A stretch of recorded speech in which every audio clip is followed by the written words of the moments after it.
તમારે તમારું દુઃખ વહેંચવું છે, સાથે મળીને રડવું છે, તો ચાલો સાથે મળીને જોઈએ. પણ ખાલી હાથે નહીં, ખિસ્સામાં 1000 રૂપિયા લઈને આવજો. કેમ, નવાઈ લાગી? અત્યાર સુધી તો પ્રેમ મફત હતો, બધું જ મફત મળતું, પણ હવે રડવાના પૈસા.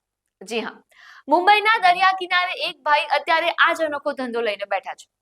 અત્યાર સુધી તમે મુંબઈની ચોપાટી પર ભેળપુરી, સેવપુરી અને ઘોડાગાડી જોઈ હશે, પણ હવે ત્યાં દુઃખની દુકાન ખુલી ગઈ છે.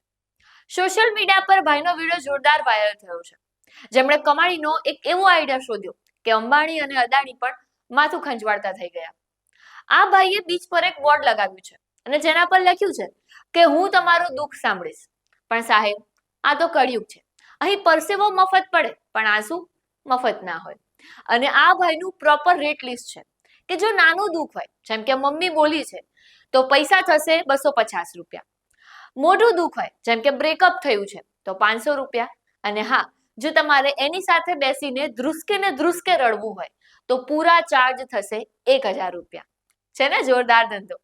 આપણે ત્યાં કહેવત છે કે સુખ વહેંચવાથી વધે અને દુઃખ વહેંચવાથી ઘટે.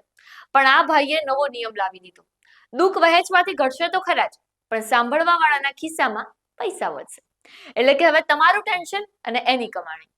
પણ આ મજાકને એકવાર બાજુ પર મૂકીને વાતનું સત્ય જોઈએ ને, તો બહુ મોટી સામાજિક સચ્ચાઈ છુપાયેલી છે.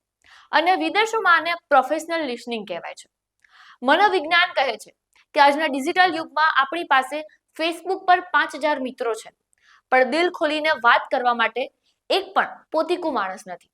અને એકલતા એટલી વધી ગઈ છે કે લોકોને એઆઈ જેવાને ફ્રેન્ડ બનાવવા પડે છે અને લાગણીઓ ઠાલવવા માટે અજાણ્યા માણસોને પૈસા ચૂકવવા પડે છે. પણ આ માત્ર બિઝનેસ નથી, આપણા સમાજની એકલતા પર એક જોરદાર તમાચો છે. તો મિત્રો, શું કહેવું છે? તમારા મનની વાત કરવા માટે કોઈને પૈસા આપશો, કે પછી તમને લાગે છે કે આ માત્ર કમાણી કરવાનું કોઈ નવું ગતકડું છે? શું કહેવું છે?